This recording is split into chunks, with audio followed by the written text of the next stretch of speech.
Merci à tout le monde. Merci d'avoir répondu à l'appel.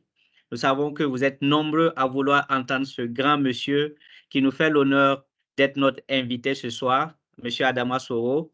Bienvenue. Bonsoir à tous. Bonsoir. Bonsoir. Alors, monsieur Soro, vous nous faites l'honneur d'être là ce soir, donc nous voulons vous dire merci. Vous êtes un grand monsieur, un monsieur que la jeunesse adulte, que la jeunesse admire, de par votre personnalité, de par votre personne, et aussi de par votre carrière, surtout de par votre passion pour le secteur minier.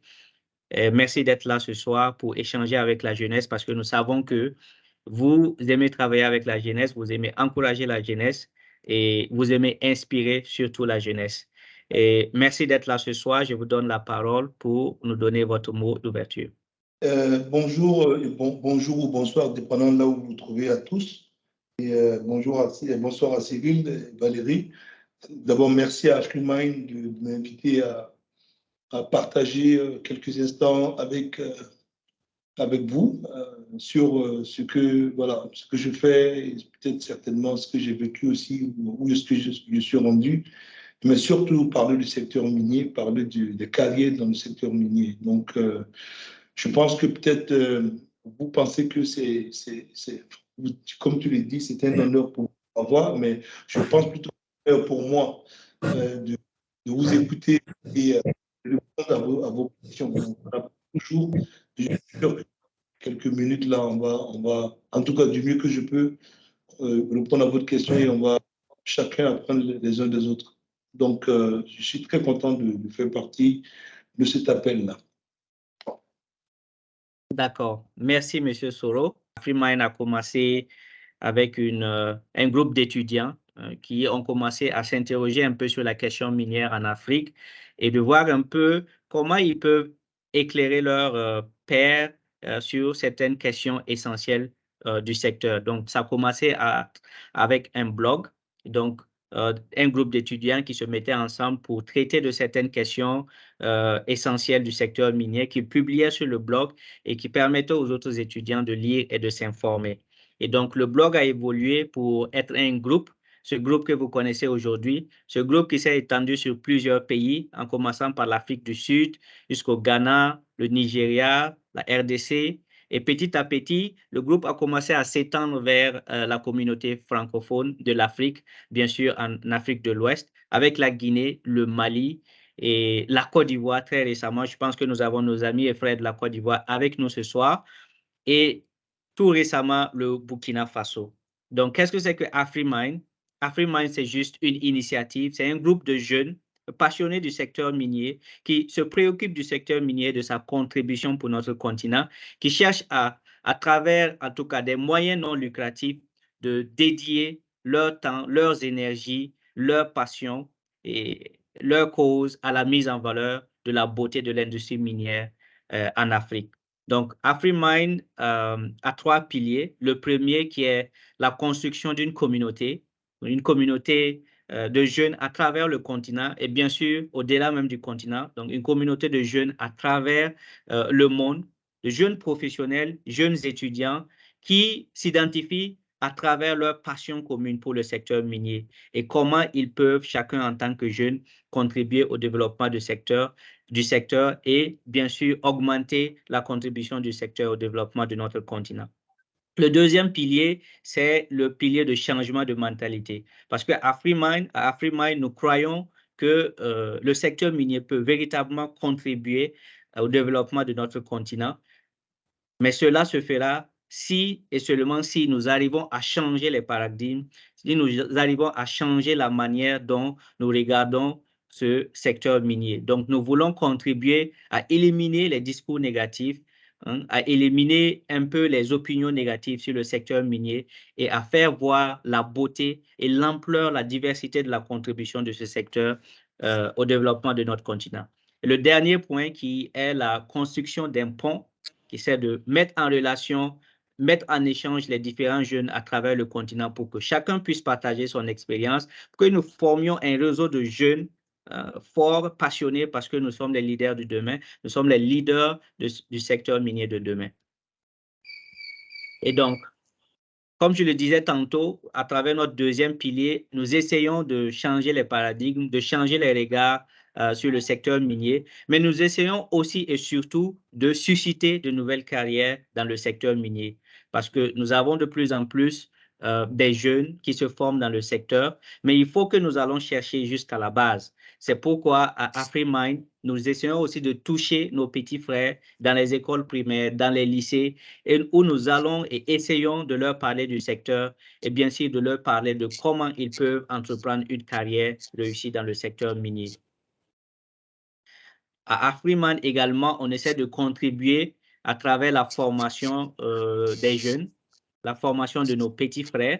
Donc, nous disposons d'un réseau de partenaires qui permettent de doter différentes universités de logiciels de formation qui interviennent dans le domaine du secteur minier. Donc, sur ces images, vous voyez, ce sont des étudiants du Ghana et de la Guinée qui ont bénéficié de cette formation.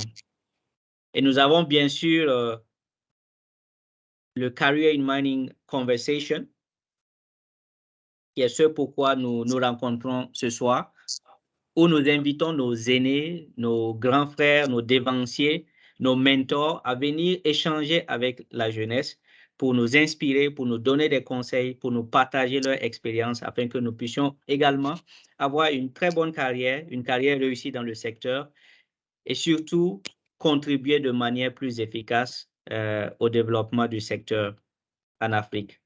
À travers Career in Mining Conversation, nous voulons continuer d'inspirer les carrières, de très bonnes carrières dans le secteur minier, en mettant en relation nos aînés, nos dévanciers et aussi les jeunes frères pour partager leur expérience.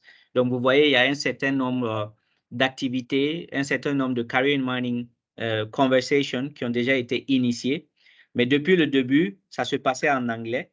Donc, à la fin, on essaie de traiter la vidéo et on poste sur notre page YouTube, donc que vous pourrez retrouver sur YouTube pour suivre les précédentes éditions. Et c'est la première fois que nous avons un Career in Mining Conversation en français au Burkina Faso, parce que nous savons que le besoin existe aussi dans la communauté francophone. Et permettez-moi encore une fois de dire merci à M. Soro, qui nous permet d'être le premier invité de Career in Mining Conversation au Burkina Faso. Tout à l'heure, nous allons faire la présentation de M. Soro à travers son bio. Mais d'abord, quand on parle de carrière en mine, qu'est-ce que c'est? Donc, vous savez, le secteur minier est constitué de différentes phases. Donc, je suis peut-être la personne la moins placée pour vous dire ce que c'est que ces phases, parce que je sais qu'il y a un grand nombre d'étudiants en mine qui sont là aujourd'hui. Donc, ces phases, c'est la phase d'exploration, les phases de construction, phase de production, la réhabilitation, etc. Et il y a un certain nombre de postes qui agissent à travers ces différentes phases. Donc, nous pouvons retrouver des docteurs, nous pouvons retrouver des ingénieurs, nous pouvons retrouver des juristes, nous pouvons retrouver des mécaniciens. Et c'est pour dire que tout le monde peut trouver sa place dans le secteur minier. Et c'est ce qui justifie, bien sûr, la tenue de cette session aujourd'hui. Et donc, nous avons eu quelques invités. Nous avons Dr. Urishane Covender, qui est directrice Environmental Health and Safety de Vindata Resources. Et nous avons eu Simon Necker, qui est métallurgiste. Nous avons eu Aviona Mabasso. Et nous avons eu Lynn Audrey et Dr. Tutula Balfour. Et bien sûr, M. Steve Adeji Laria, qui est ingénieur au niveau de Endeavour Mining. Donc, nous allons entamer la phase de l'interview en vous faisant la présentation du bio de notre invité. Mais avant, permettez-moi de noter la présence d'une invitée de qualité qui est là avec nous ce soir. Il s'agit de Madame Priscille Zongo, qui est directrice exécutive de la Chambre des mines, parce que vous le savez bien, M. Soro est le président du conseil d'administration de la Chambre des mines. Et Madame Zongo nous fait le plaisir d'être là ce soir. On aimerait vous entendre si vous pouvez dire un mot à tous ces jeunes qui sont là aujourd'hui.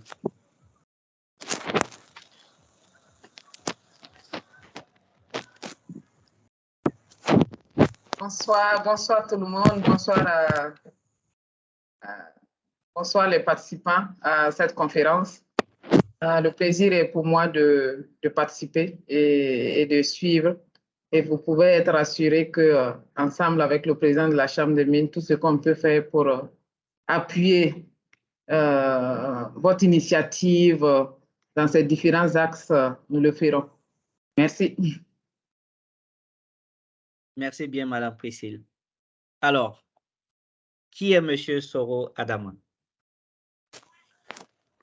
Monsieur Soro est le prix PADEV 2022 du meilleur promoteur africain du secteur des mines.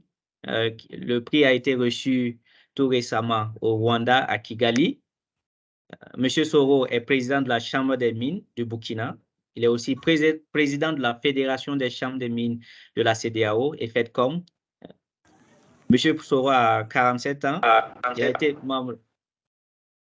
Allô?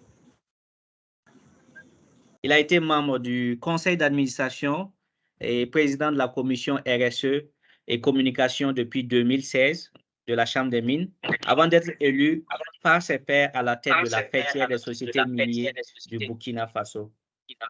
Est-ce que vous pouvez fermer le micro, s'il vous plaît? Donc, depuis janvier 2018, M. Soro occupe les fonctions de directeur pays du groupe Endeavour Mining et a été promu en janvier 2021 au poste de vice-président affaires publiques en charge du Burkina Faso. Le 2 juin dernier, M. Adama Soro a été élu président de la Fédération des chambres des mines de la CEDEAO et FEDCOM à Accra, au Ghana. Il occupe désormais la tête de la fêtière sous-régionale du secteur minier qui compte 7 membres et pour un mandat de 2 ans. M. Soro est titulaire de plusieurs diplômes et certificats en mathématiques et gestion, dont une maîtrise en administration des affaires et sciences de gestion et une certification en Global Learning Initiative for International Trade. M. Soro a travaillé durant 20 années dans le développement des affaires internationales avec le service diplomatique et de coopération français et canadien, le commerce international et la gestion du secteur extractif. Entre octobre 2015 et décembre 2017, M. Soro a occupé le poste de surintendant des affaires corporatives de la mine d'Essakane du groupe IAMGOLD. Il est l'élu consulaire de la Chambre des mines, de la Chambre de commerce et d'industrie du Burkina Faso et président de la Commission du développement de l'industrie minière et de l'intégration économique du secteur minier depuis janvier 2022. M. Soro a été un catalyseur important dans le processus de mise en œuvre du contenu local au Burkina Faso, en défendant la compétitivité et la continuité du secteur minier, notamment à travers les questions de l'énergie et de la sécurité. M. Soro, nous l'avons entendu, est animé par la volonté de promouvoir le secteur minier et de faire accroître sa contribution au développement socio-économique du Burkina Faso et de la sous-région. Monsieur Adama Soro, merci encore de nous faire le plaisir d'être avec nous ce soir. Plaisir partagé. D'accord. Monsieur Soro, nous allons commencer avec la toute première question, après la lecture de votre bio, qui est très riche, très inspirante. Et donc, la première question, c'est, Monsieur Soro, quel est votre parcours scolaire et universitaire? Qu'est-ce que vous retenez de ce parcours? Oh, merci. Encore une fois de plus, le bonjour, le bonsoir, dépendamment du lieu où vous vous trouvez. Et encore, merci à AfriMine pour cette initiative. Et comme l'a dit Mme Zongo, la directrice de la Chambre des mines, au nom de la Chambre des mines, en tout cas, on vous encourage et on continuera de vous encourager. Alors, en résumé, quand même, un parcours assez iconoclaste quand même, parce que pour quelqu'un qui a fait un bac E, donc pour ceux qui connaissent les filières dans pas mal de pays francophones, un bac E, c'est l'équivalent du bac C, mais dans l'aviation technique, donc c'est ce fait d'analyse technique. Ensuite, un DEG en mathématiques, donc sciences exactes à l'université de Cocody, pour me retrouver après avoir fait une maîtrise en administration et gestion des affaires, comme tu l'as dit, et à l'université libre. Et puis, finalement, bon, pas mal de certificats au niveau du commerce international et notamment un certificat en évaluation des mining deposits au niveau de Kingston au Canada. Bon, bref, donc c'est un parcours plus ou moins iconoclaste. Il faut dire qu'à la base, je ne pensais pas me retrouver dans les mines, mais plutôt dans un avion de chasse, mais bon, on en reparlera. Donc voilà un peu pour résumer.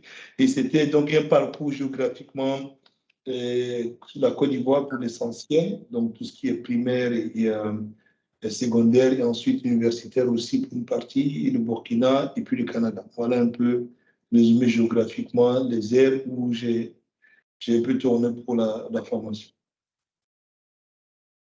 D'accord. Merci, M. Soro. J'aimerais maintenant passer la parole à Valérie pour la prochaine question. Bonsoir à tous et vraiment désolée du désagrément. Je ne me retrouvais plus ici. C'était chaud sur moi. Bonsoir, M. Soro. Bonsoir, Valérie.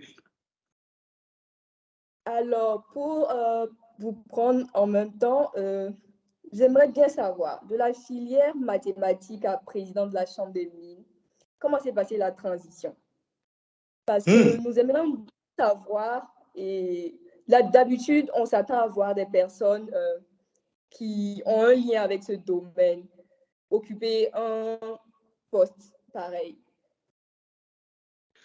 Oui, effectivement. Bon, avant de répondre à la question, j'aime dire souvent à mes interlocuteurs que le secteur minier, j'ai une image que je vais vous donner, je ne sais pas, une image, c'est quand vous voyez une salle de lancement de fusées, là, mettons à la NASA ou, je ne sais pas moi, plusieurs Ariane, selon, vous voyez toujours, on appelle un florilège de personnes assises, et là, tous, soit avec leurs calepins, les stylos, et puis après le compte à rebours, quand le lancement, la mise en orbite s'est passée, et tout le monde est content, tout le monde est excité. Mais vous êtes sans ignorer que dans ces personnes-là, vous avez quasiment tous les corps de métier. Vous avez, certes, on voit tout de suite la partie, il y a des techniques ou technologies, pour ne pas dire scientifiques. Donc, les ingénieurs, les techniciens, dans toutes les filières plus ou moins proches des mathématiques et des sciences physiques, mais il y a aussi des médecins, parce que quand vous mettez les gens sur orbite, comment leur corps va se comporter en apesanteur, les gens parlent. Il faut des gens pour étudier ça, mais vous aussi, vous avez des sociologues, vous avez des psychologues qui travaillent sur tout cet environnement-là. Eh bien, le secteur minier, il est plus ou moins, c'est cette image que j'ai toujours eue, est plus ou moins similaire. C'est-à-dire, quand vous partez sur une mine, vous avez les gens de toutes les, j'allais dire, de tous les horizons, au niveau professionnel, au niveau, j'allais dire, formation. Donc, moi, initialement, comme j'ai dit, depuis ma tendre enfance, aller travailler dur à l'école, être toujours parmi les majors de sa classe, c'était le conseil qu'on me donnait toujours. Et puis, je visais être pilote de chasse. Mais sauf que, bon, pour des concours de circonstances, ce n'est pas le lieu d'en parler. Le concours, l'année où j'ai eu mon bac, n'a pas eu lieu. Et puis, bon, bref, je me suis retrouvé en train de faire des mathématiques qui, il faut le reconnaître, aussi préparaient d'une certaine façon à des filières techniques. Et puis, enfin, je vous fais une histoire courte. Avec beaucoup d'alliés, je me suis retrouvé en train de faire une maîtrise en gestion, en administration des affaires, MBA. Et puis, j'ai été recruté dans les milieux, j'allais dire, de l'entreprise comme conseiller technique d'une fêtière qui encadrait un certain nombre de gens d'affaires au niveau francophone, plutôt couvrant le Burkina et la France. Et puis, ça m'a mis le pied à l'étrier pour me retrouver dans le monde diplomatique, où j'ai commencé avec la mission économique de l'ambassade de France et ensuite avec le gouvernement fédéral canadien. Et c'est là que mon chemin va se croiser avec les mines. Parce que en ce moment, le Canada était le principal investisseur dans le secteur minier burkinabé. Et à ma qualité, on va dire en son temps, le terme c'est délégué commercial, mais bon, ça arrivait les fonctions d'attaché économique et commercial. Donc, faire la promotion des investissements, des relations économiques entre le Canada et le Burkina, mais aussi le Niger et le Bénin que je couvrais. Et c'est là que, comme je l'ai dit, le Canada avait en son temps près de 3 milliards de dollars d'actifs. Au Burkina, la plupart des mines qui venaient étaient des mines canadiennes. Donc, je me retrouvais être leur interlocuteur au niveau de la représentation diplomatique. Et voilà comment je me suis en train de faire les mines. Et depuis, voilà. Donc, c'était un concours du hasard. Je n'ai pas choisi de me retrouver dans les mines. Et puis, bon, ben, je pense aussi que souvent, les trajectoires dans la vie ne sont pas toujours rectilignes. Et souvent, ce sont des événements comme ça qui nous amènent. Et voilà. Donc, depuis, je peux dire que c'est une belle et longue histoire d'amour entre moi et l'ennemi. Donc, voilà. Résumé, après, bon, si je me lis les détails, n'hésitez pas. Mais j'essaie de faire court parce que j'imagine qu'il y a pas mal de participants et qu'il y a des questions qui vont venir. Okay. Avec tout cela, M. Soro, nous aimerions bien savoir quels étaient vos challenges et également quelle est la plus belle expérience que vous avez rencontrée. Alors, le challenge, déjà, peut-être Cyril en parlait en introduction, pour quelqu'un qui n'a pas fait un métier qui est dans le core business du mining, je veux dire, qui est lié au mining, tout ce qui est préparation de la force, et puis le processing, tout ce qui est lié à l'usine, mais qui est dans ce qu'on appelle des fonctions support, ce n'était pas évident. Mais voilà, les défis étaient donc de comprendre le rationnel qui drive cette activité-là. Comment, c'est quoi une mine, depuis le financement à la construction, aux opérations jusqu'à la fermeture, quels sont les drivers, comme on dit ça en bon français, quels sont les déterminants, qu'est-ce qui définit l'activité minière. Donc ça, c'était un défi pour moi. Et la meilleure façon, et peut-être aussi c'était un atout, parce que comme je ne connaissais pas les mines, je ne suis pas ingénieur minier, je ne suis pas métallurgiste, je ne suis pas géologue, donc je partais peut-être avec, ouais, j'ai un grand gap à combler, donc je bouquinais.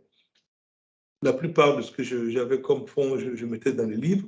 J'ai beaucoup adoré les livres, je lisais beaucoup, mais surtout, j'avais la chance aussi des fonctions que j'occupais de voyager énormément. Donc, j'ai appris à travers les livres, donc c'était un défi à relever, mais aussi, j'ai fait beaucoup de salons, je ne me souviens plus, mais mettons, sur les 10-15 dernières années, je ne sais plus, j'ai fait peut-être pas moins d'une centaine, voire 150 salons, voilà, donc les principaux dans le monde. J'ai visité bon an, mal an sur au moins les 3 continents, Amérique latine, Afrique et Amérique du Nord, comme au moins 50 000. Donc, tout ça, ça m'a permis de voir c'est quoi une mine souterraine, c'est quoi une mine à ciel ouvert, c'est quoi les défis, c'est quoi les réalités du mining, c'est quoi les réalités du processing, et surtout, en ce qui me concerne directement, c'est quoi les défis en matière de structuration de financement et surtout d'accompagnement et d'encadrement, parce que la plupart des mines ou des activités minières que je suivais se passaient avec des sociétés cotées en bourse, donc dans un environnement très, très structuré, mais les opérations se passaient et se passent encore dans des pays qu'on appelle en voie de développement, où il y a pas mal de défis, souvent qu'il faut relever en termes de governance, en fait de gouvernance ou de... Voilà. Donc oui, c'était ça les défis, l'adaptation et l'apprentissage. Maintenant, ma plus belle expérience, je la vis depuis mes 5 dernières années. C'est en tant que country manager, donc directeur pays du groupe MDVOP, le Burkina, et depuis bientôt 2 ans, vice-président en charge des relations publiques. Pourquoi? Parce qu'on est parti from scratch, on est parti plus ou moins de zéro. Quand moi j'ai commencé, il n'y avait pas de poste de directeur pays pour ce groupe au Burkina. Il fallait donc mettre la direction pays en place. Il y avait 2000 mais qui opéraient plus ou moins chacune avec des histoires séparées mais différemment. Donc, il fallait tout mettre ensemble et ensuite passer à 5000 dans le même pays et fédérer aujourd'hui les énergies pour mettre en place le premier bureau, j'allais dire pays, ce groupe-là. Oui, c'était ça ma plus belle expérience. J'allais dire l'expérience que je vis encore. D'accord. Merci bien, M. Soro. Et pour continuer, nous aimerions bien savoir à quoi ressemble une journée dans votre vie en tant que président de 2 structures et vice-président en charge des relations extérieures du plus grand groupe minier du Burkina. Heureusement que j'ai des collaborateurs, donc ce n'est pas un travail.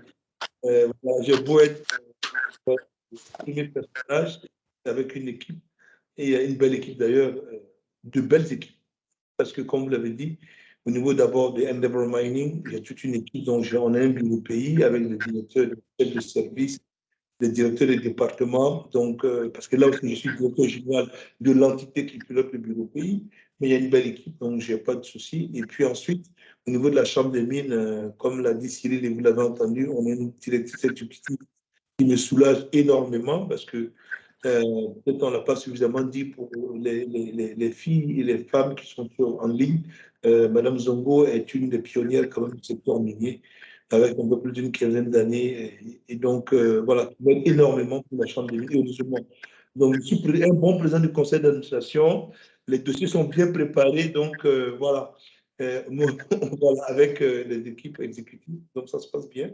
Et ensuite, au niveau des FEDCOM, donc la Chambre des mines, la Fédération des chambres des mines au niveau de l'Afrique de l'Ouest, et il y a aussi l'équipe, le bureau qui est à Accra, donc ça se passe bien aussi.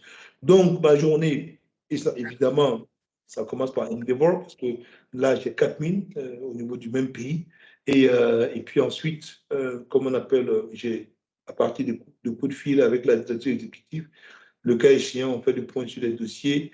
Et s'il y a dans mon agenda des rendez-vous au niveau de la Chambre des mines, heureusement, les deux bureaux se trouvent en tout cas à 5 minutes en voiture l'un de l'autre, donc c'est plus facile. Et avec Accra, bon, au moins c'est beaucoup plus étalé dans le temps, soit la semaine ou le mois, on fait un point avec le directeur exécutif au niveau d'Accra. Donc oui, et puis bon, après évidemment, quand je viens au Endeavour, je ne suis pas entré dans les détails. Il y a le bureau national, mais je suis aussi membre du Leader Management Team, donc il y a un lien avec le bureau régional d'Abidjan, donc on fait des calls quotidiens. Et vous savez, avec, à la faveur de Covid, le télétravail, ça marche pas mal, donc il y a pas mal de calls. Voilà aussi comme cet appel qu'on fait, et puis aussi avec Londres, le cas échéant, lorsqu'il y a des dossiers à suivre. Donc, je dirais, certes, des grosses journées, des journées chargées, avec interrompues pas mal de fois par des voyages ça et là, mais avec de bonnes équipes derrière, tout se passe bien. Tout est dans l'organisation.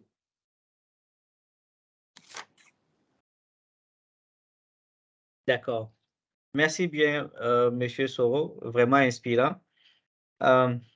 Puisque nous parlons de la Chambre des mines, on aimerait savoir un peu quel est votre regard sur le secteur minier actuellement au Burkina Faso et aussi une analyse beaucoup plus globale sur le secteur minier à travers le continent et bien sûr au niveau global à travers le monde. Merci. Je pense que là, on rentre dans le vif du sujet parce que je suis moins à l'aise lorsqu'on parle de moi-même.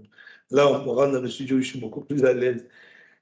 D'abord, avant tout, je vais faire une petite digression d'abord parce que comme c'est current mining, donc c'est derrière, je parle à des gens, soit des jeunes professionnels, soit des gens en devenir, soit encore des gens qui sont étudiants.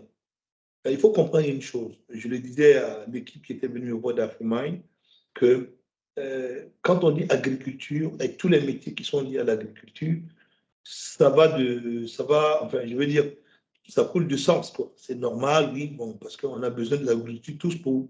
Hein, la base de l'échelle de Maslow, c'est les besoins primaires. Il faut manger, il faut se vêtir et tout. Donc, tout de suite, on arrive à visualiser. Mais pendant longtemps, il y a un secteur qu'on a toujours vu comme le secteur, surtout pour les jeunes Africains, que vous êtes venus d'ailleurs. C'est le secteur minier. Parce que très souvent, dans la chaîne de valeur mondiale, l'investissement minier à date est porté plus par des capitaux des marchés matures comme le Canada, l'Australie, la Grande-Bretagne, UK et les États-Unis, mais aussi la Russie et la Chine. Et nous, on est toujours resté en Afrique. Bon, on n'a pas totalement intégré cette dimension. Mais là où je vais en venir, lorsque je fais le comparatif avec la comparaison du moins avec le secteur agricole, c'est que l'agriculture, c'est tout ce qui est sur le sol, d'une certaine façon, tout ce qui pousse à partir du sol. Mais il y a le sous le sol. Et que pendant longtemps, on n'a pas vu le côté, l'aspect vital de cela. On voit plus l'aspect vital comment on appelle, de l'agriculture, mais on ne voit pas l'aspect vital du secteur minier. Pourquoi je parle? Parce que vous allez voir tous les métiers qui en découlent. Autant la nature, j'allais dire le bon Dieu, nous a pourvu à notre survie, à notre alimentation, à travers tout ce qui pousse sur le sol, mais autant sous le sol, c'est que des trésors dont nous avons aussi besoin pour vivre. On me disait tantôt dans une revue que je lisais, du moins, Quand vous prenez un être humain tout autour de lui, 99% d'éléments, là on est assis, je suis dans mon bureau, de mon téléphone à mon écran, jusqu'à la bouteille d'eau que j'ai, mon stylo, je suis environné d'éléments qui viennent du sous-sol, qui viennent des mines. On emporte sur nous et on vit avec. Et même l'agriculture aujourd'hui, quand vous regardez dans l'industrie, et tout ce qui est fertilisant, beaucoup viennent d'engrais. Et les engrais viennent de quoi? Avec des composants aujourd'hui de phosphate, de manganèse, et j'en passe. Donc, mettez-vous à l'esprit, gardez ça à l'esprit du moins, au-delà de faire des métiers pour faire des métiers, savoir qu'il y a deux aspects vitaux dans la vie, c'est l'agriculture, mais c'est aussi les mines. Je n'ai pas dit que les autres ne sont pas vitaux, mais au moins les deux qui sont liés à notre terre qui nous nourrit nous tous. Donc la terre nous nourrit aussi bien en dessus qu'en dessous. Donc quand on a dit ça, on comprend donc l'importance du secteur minier.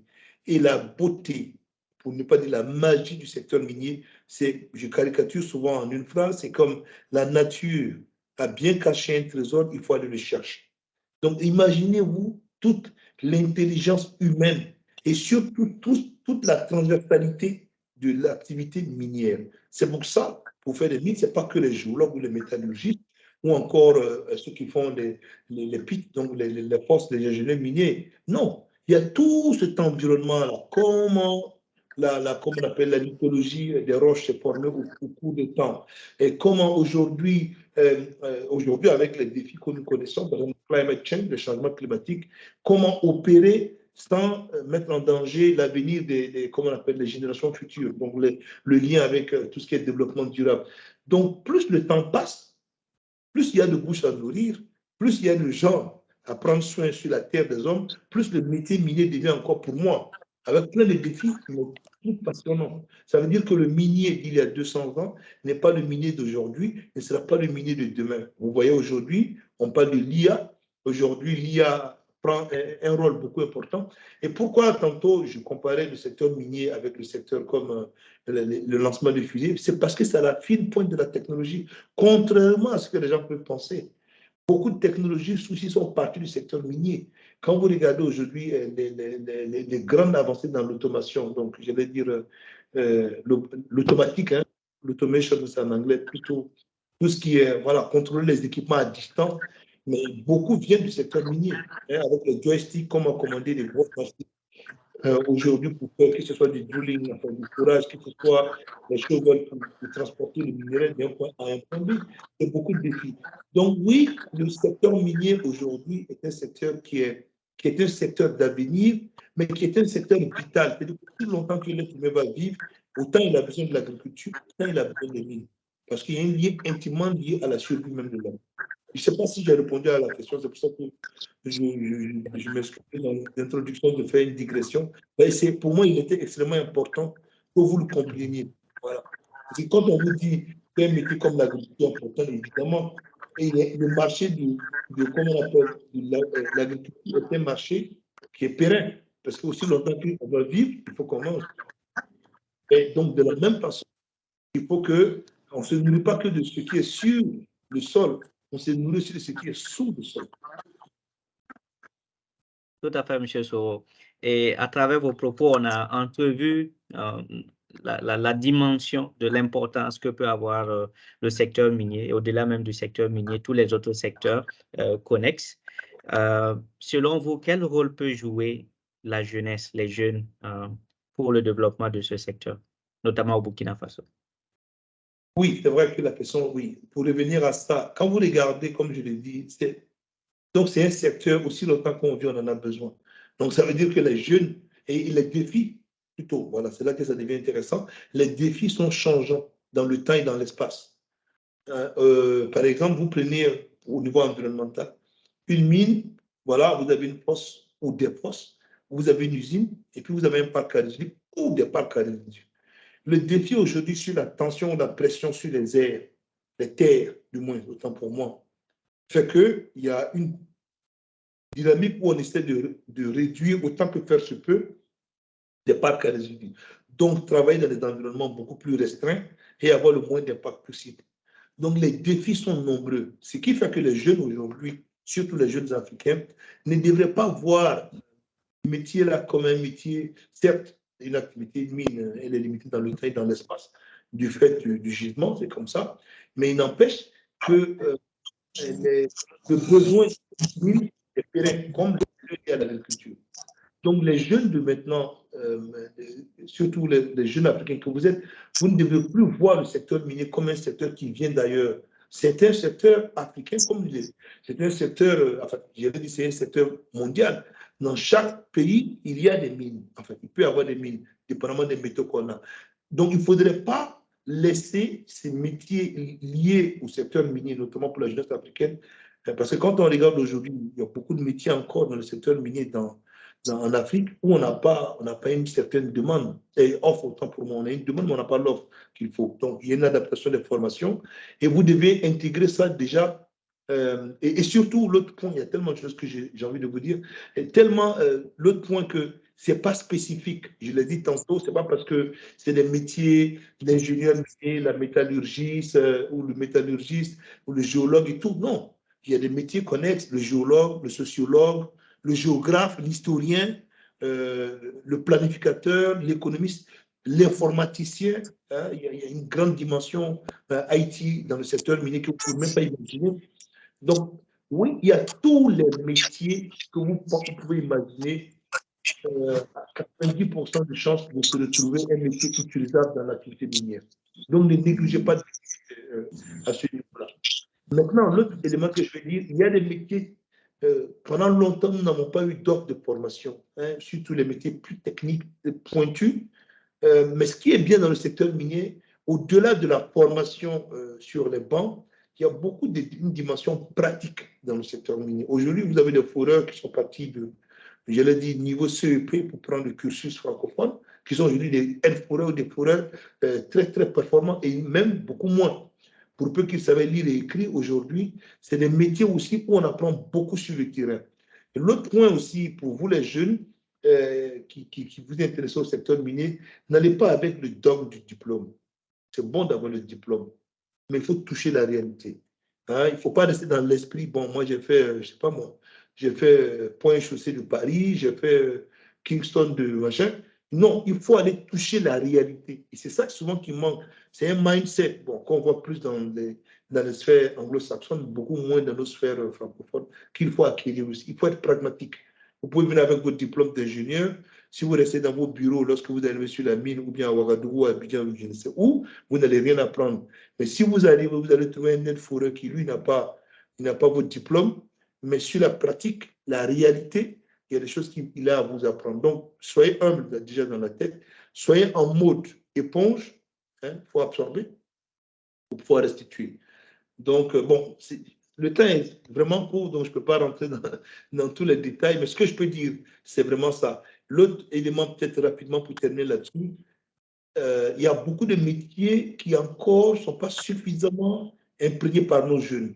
La finance minière.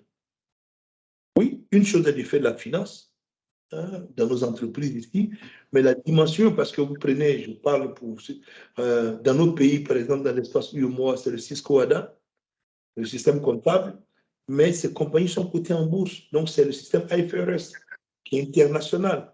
Donc, même si vous avez, c'est pas moi, vous êtes expert comptable, je ne sais quoi, prenez le temps d'aller apprendre ça aussi. Parce que ce langage-là, les mines sont dans nos pays, notamment en Afrique, et qui plus est francophone, sont à cheval sur deux réalités.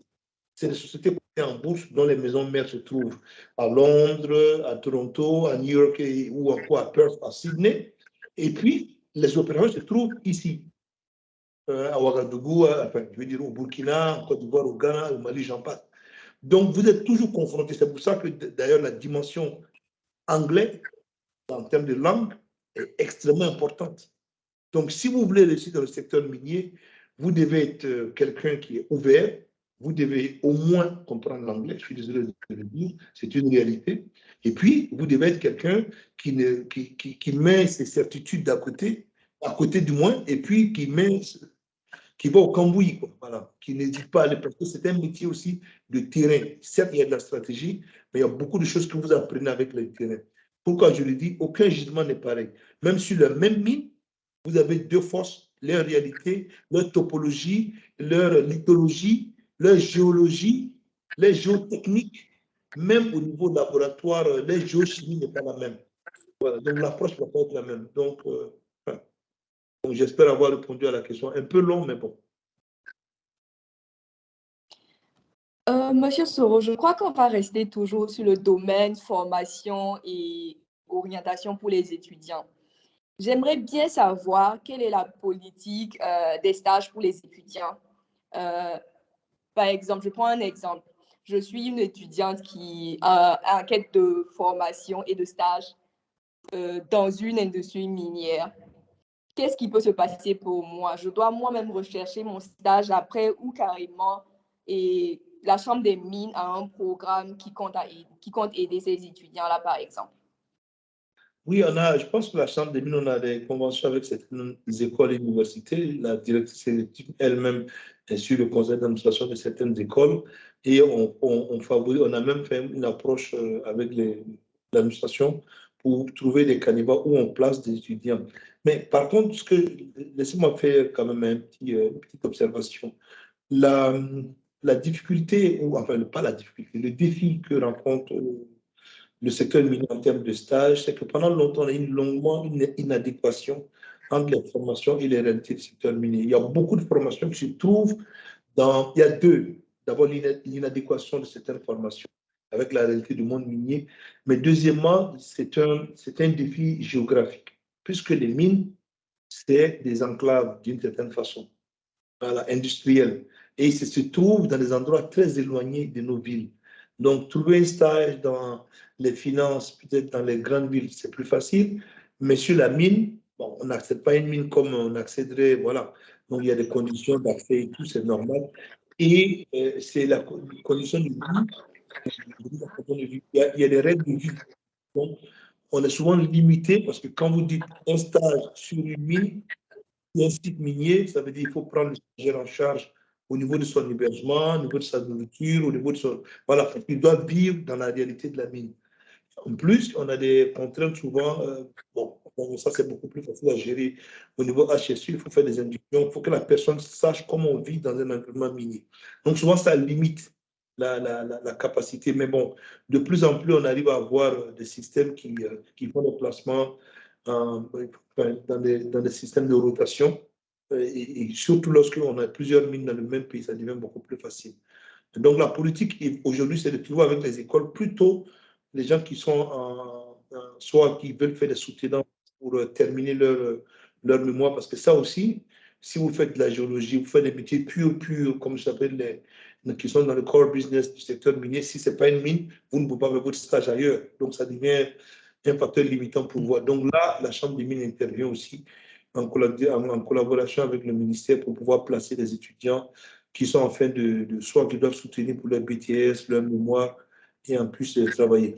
Sinon, au niveau des bureaux pays et dans les capitales, c'est beaucoup plus facile parce que là, la plupart du temps, c'est des fonctions support. Donc, finance, HR, RH, je veux dire, supply chain, public affairs ou bien company travel. Donc, ça, c'est des métiers ou IT même, très souvent qu'on peut placer facilement dans les grandes villes. Et là, on a plus de capacités, comme ça se trouve là, parce que il n'y a pas les facteurs limitants de la prise en charge, déplacement, hébergement, j'en passe. Oui, donc, mais je pense qu'il y a encore il y a beaucoup d'améliorations qu'on peut apporter et probablement pour 2023, en tout cas, la Chambre des mines, la directrice exécutive et son équipe travaillent fort pour qu'on ait un programme beaucoup plus adapté. Le défi, c'est que les mines ont grandi pour un pays comme le Burkina beaucoup plus rapidement que les offres de formation se sont adaptées. Donc, on se retrouve à un moment donné, et je pense que c'est la même chose au Mali, en Côte d'Ivoire, mais pas peut-être au moins au Ghana, mais on retrouve beaucoup d'étudiants qui veulent avoir des stages pour très peu de mines. Et avec les facteurs limitants que j'ai dit tantôt, notamment l'espace et comme on appelle les conditions de vie en enclave industrielle font qu'il y a un défi à relever à ce niveau-là. Mais bon, on y travaille. Je pense que dans les mois et les semaines à venir, certainement, on va peut-être trouver des solutions beaucoup plus pérennes. D'accord. Merci bien, M. Soro. Avant de poser la prochaine question, on aimerait informer l'audience que nous allons vous permettre de poser des questions, mais comme nous sommes pris par le temps, peut-être que nous allons prendre juste une question. Vous pouvez écrire vos questions dans le chat et les membres de l'équipe vont se charger de nous les transmettre. OK. Toujours dans la même dynamique, M. Soro, comme vous le savez, nous n'avons pas seulement des étudiants avec nous ce soir, on a aussi des professionnels. Et la plupart, ce sont des professionnels qui travaillent avec les sociétés minières au Burkina Faso et même dans les pays environnants. Nous avons nos frères et sœurs de la Côte d'Ivoire, de la Guinée qui sont là aussi avec nous. Beaucoup sont des professionnels. On aimerait un peu comprendre quelle est la politique de transfert de compétences qui existe au niveau des sociétés minières. Transfert de compétences des expatriés vers, j'allais dire, les locaux, parce que nous savons qu'il y a beaucoup d'expatriés qui travaillent dans les sociétés minières et cela est certainement dû au fait que dès les débuts des mines, notamment au Burkina, nous n'avions pas assez de compétences. Donc, il a fallu commencer certainement avec des expatriés et petit à petit progresser vers les nationaux. Donc, quelle est la politique de transfert de compétences qui existe actuellement au niveau des sociétés minières au Burkina? Merci Cyril. Avant de répondre à la question, je vais corriger un biais, comme vous l'avez dit, qui est dans l'esprit souvent des gens, en pensant que les mines en général, comme c'est un métier, comme je l'ai dit pendant longtemps, on a trouvé que c'est une activité importée. Donc les financements viennent d'ailleurs, la machinerie vient d'ailleurs, l'expertise vient d'ailleurs. Donc évidemment, parce qu'il y a des pays qui ont une longue tradition. Donc on a toujours pensé que c'était, voilà, c'est comme il n'y avait peut-être pas une ouverture, une volonté de peut-être laisser de la marge, de la place pour les cadres ou l'expertise nationale. Ça, il y a ce biais-là que j'entends souvent. Et donc, comme s'il y avait une espèce de chasse gardée. C'est vrai, pendant longtemps, ce secteur était un secteur où l'expertise.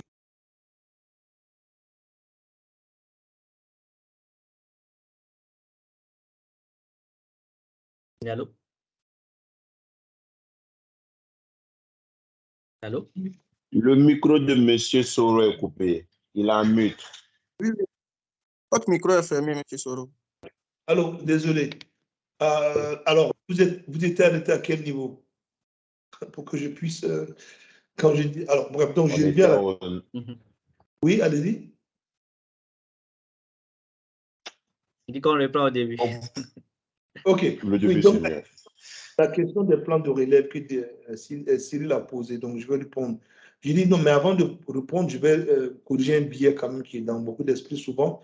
On dit oui, les postes, c'est que les expatriés, voilà, donc, et puis aussi, bon, des expatriés même hors continent africain, donc c'est comme si c'était une chasse gardée parce que les capitaux viennent de l'étranger, l'expertise vient de l'étranger, même les grosses firmes qui viennent construire viennent de l'étranger. Donc, c'est comme fatalement, il y avait une chasse gardée pour les expatriés. Je dis, bon, alors, ça s'est fait de façon naturelle, mais ce n'est pas ça, comment on appelle, le mindset des miniers. Je vais vous dire pourquoi. Donc, pourquoi ça s'est fait naturellement comme ça? Je le disais tantôt, le secteur minier est très capitalistique. Hein, il faut mettre beaucoup d'argent pour découvrir une mine, il faut mettre beaucoup d'argent pour la construire, et même pour la fermer, il faut beaucoup d'argent. Et c'est limité dans le temps. Vous avez des durées de vie moyennes de logissements aurifères, en tout cas dans l'Afrique de l'Ouest, dans les pays francophones que je connais, autour de 10-15 ans. Bon, souvent extensible, mais prenons une moyenne de 10 ans. Donc ça fait que, un peu pour prendre comme l'image du football, où, bon, je m'excuse auprès des dames, souvent, c'est soit les hommes qui s'y connaissent plus, c'est comme le mercato. Donc c'est comme, on va les recruter, puisque je n'ai pas assez de temps, je vais recruter les meilleurs à un moment donné parce que j'ai un temps limité. Donc, on ne peut pas se permettre ce qu'on appelle essai-erreur. Hein, le système essai-erreur, donc, parce que c'est des machines qui coûtent excessivement cher. Vous prenez une usine, même les plus petites au Burkina ici, qui ont été mises en place. Usine, je ne parle pas de tout le complexe minier, mais que l'usine, c'est souvent autour de 75-100 milliards de francs CFA. Donc, c'est vrai que quand on le fait, tout de suite, et comme on a un temps limité pour l'exploiter, on va aller chercher l'expertise pointue où elle se trouve dans le monde. Et comme pendant longtemps, c'est beaucoup de pays de l'Ouest qui, eux, avaient cette expertise, ça s'est passé comme ça. Mais, Depuis je peux dire des 10, 15, 20 années dernières, il y a un grand changement quand on prend le cas du Burkina.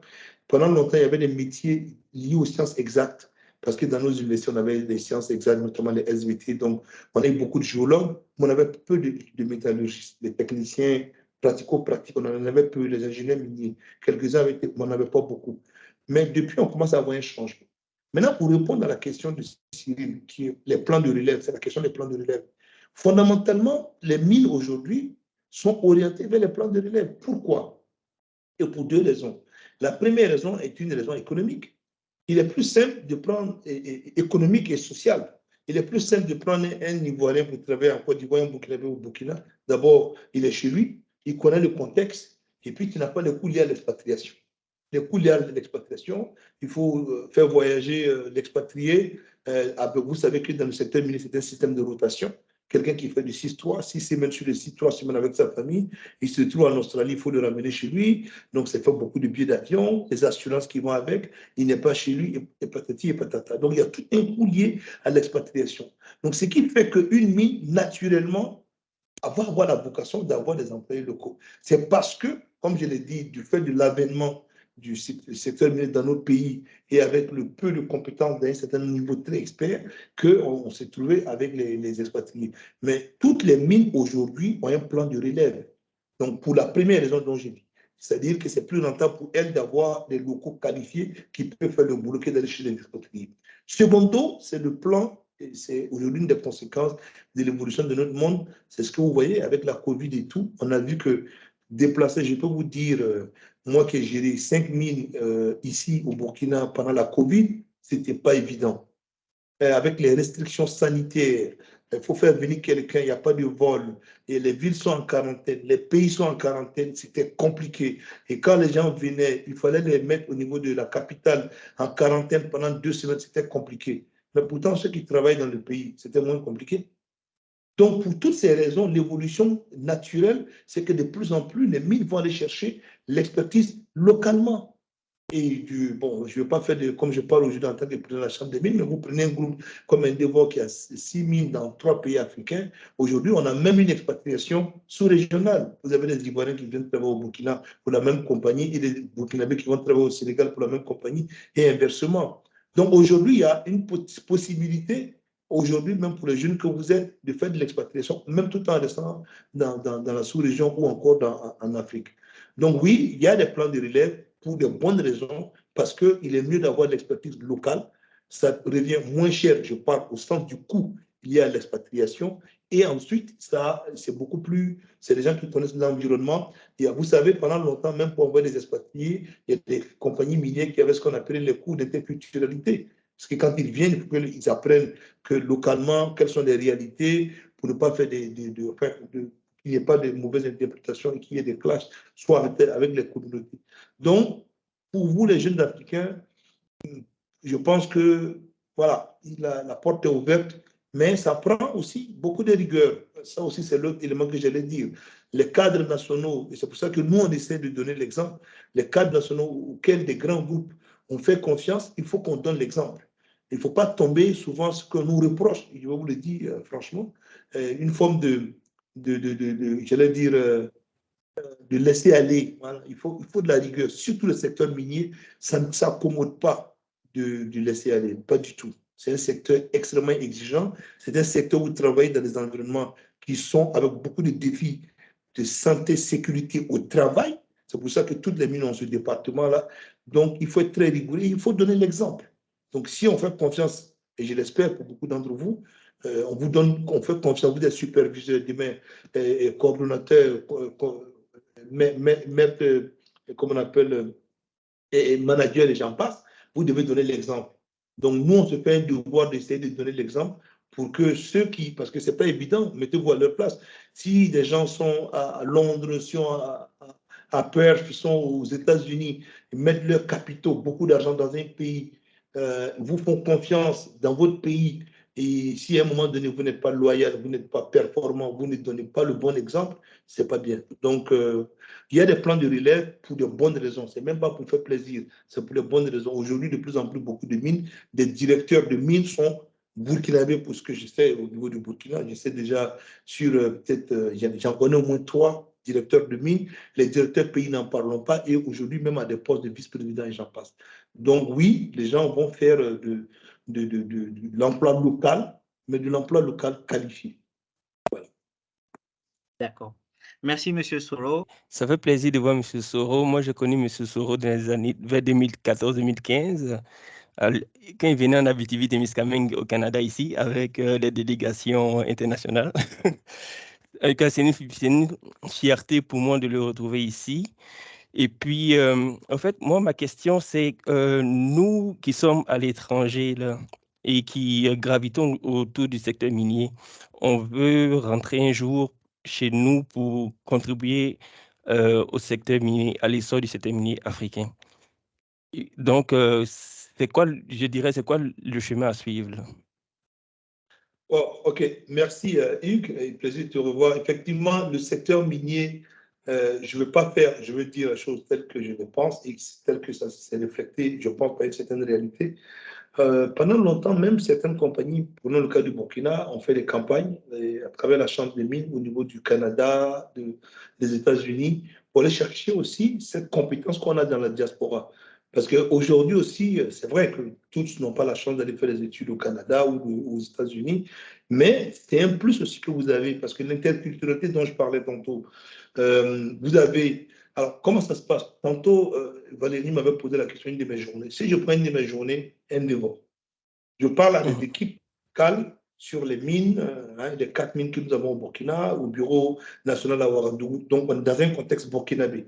Ensuite, je fais un point au niveau régional avec des équipes qui sont basées à Abidjan, mais qui sont pour une bonne partie expatriées. Et je fais le point aussi avec Londres. Donc, je suis dans la sphère de gens où le mindset, vous voyez, les contextes ne sont pas les mêmes. Donc, c'est sûr que moi, je le reconnais aussi, mon passage avec les différentes chancelleries m'a beaucoup aussi favorisé. Donc, vous qui êtes dans la diaspora, le fait de vivre au Canada ou aux États-Unis, il faut que vous connaissiez les standards, parce que ces compagnies-là ont les headquarters là-bas. Ça fonctionne, une société qui est cotée en bourse. Donc, c'est un plus, mais vous êtes pour la plupart aussi, vous êtes né et grandi chez nous ici en Afrique. Donc, ça fait que vous êtes un pont. Aujourd'hui, et souvent même, bon, je ne vais pas faire de jaloux, souvent même, c'est même des profils recherchés. Parce que vous pouvez parler dans le contexte africain, vous pouvez parler dans le contexte occidental. Donc, c'était un très bon lien. Maintenant, qu'est-ce qu'il faut faire? Bon, écoutez, aujourd'hui, pendant longtemps, on est parti vers vous, mais aujourd'hui, les sièges que nous avons sont à la recherche de potentiels comme ça. On a des centres de recrutement à travers des chercheurs de tête ou à travers nos sites web que vous pouvez loguer au moins et puis donner. Et puis, bon, par personne interposée. Aujourd'hui, on recrute beaucoup par LinkedIn. Allez déjà suivez toutes les sociétés minières cotées en bourse qui sont dans nos pays ici. Vous allez voir qu'il y a des espaces, parce qu'on a même dans notre département RH ce qu'on appelle acquisition des talents. Donc, en plus du recrutement, on cherche des talents. Donc, il y a des profils comme ça qui sont très recherchés. Donc, voilà. Je ne sais pas si j'ai répondu à... Oui, ça me convient. Merci beaucoup. De rien. Merci. Merci beaucoup à M. Soro pour le partage. En fait, moi, je voulais un peu revenir sur l'implantation des mines, par exemple, dans nos pays. Par exemple, nous voyons que la majorité des mines que nous voyons et que la société a cru vers, ce sont genre les mines structurées et industrialisées. Maintenant, quel apport les différents États ou bien les différents organismes sous-régionaux et nationaux font pour accompagner genre, les mines, comme on dit souvent, artisanales, pour qu'eux, ils puissent, comment dirais-je, eux, en fait, ils puissent se développer afin de structurer leur manière de faire, les conditions de travail au niveau de ces mines. Voilà, qu'on voit souvent à la télé dont le travail là, c'est tellement dangereux. Donc, quel accompagnement ces organismes mettent en place pour accompagner ces structures-là? OK, merci Hervé. Avant de répondre à la question, je veux dire, ce n'est pas propre à notre pays. Hein. Le Canada, les États-Unis, l'Australie, aussi ont connu leur rue vers l'or, ont connu leurs orpailleurs pour arriver aujourd'hui à des grosses été cotés en bourse, qui peuvent aller chercher même des minerais d'autres pays comme les nôtres. Donc, je veux dire, c'est une évolution logique, normale. Maintenant, c'est sûr que nous, avec l'expérience des autres, on peut gagner en temps. Et maintenant, ta question de savoir comment les États peuvent accompagner, avant d'y répondre, je veux dire d'abord, même si les États, comme toute activité économique, les États peuvent faire de la régulation, ces activités n'échappent pas à ce qu'on appelle la logique économique. Et la logique économique, il y a une demande, il y a une offre. That's it. Il faut qu'il y ait une demande et une offre qui s'organise. Maintenant, est-ce que l'offre est bien organisée? C'est de ça que tu parles. Aujourd'hui, je pense que le défi souvent que posent nos confrères qui sont dans l'activité artisanale, c'est souvent la maîtrise et la dangerosité, surtout pour la santé humaine et même souvent animale et environnementale. Et donc, les États font de la régulation à ce niveau-là, mais c'est dans l'encadrement plus, et je pense que dans le cas de Burkina, il y a une agence pour ça, qu'on appelle l'ANIMAS, l'Agence nationale de l'encadrement des petites exploitations minières et artisanales et semi-mécanisées. Donc, c'est de l'encadrement qu'il faut faire. Il faut, un peu comme on le ferait pour les incubateurs d'entreprises, pour d'autres métiers, en IT, ou en, je ne sais pas moi, en agriculture ou en élevage, c'est de faire des incubateurs, c'est d'amener les gens à savoir quels sont les déterminants de l'activité minière.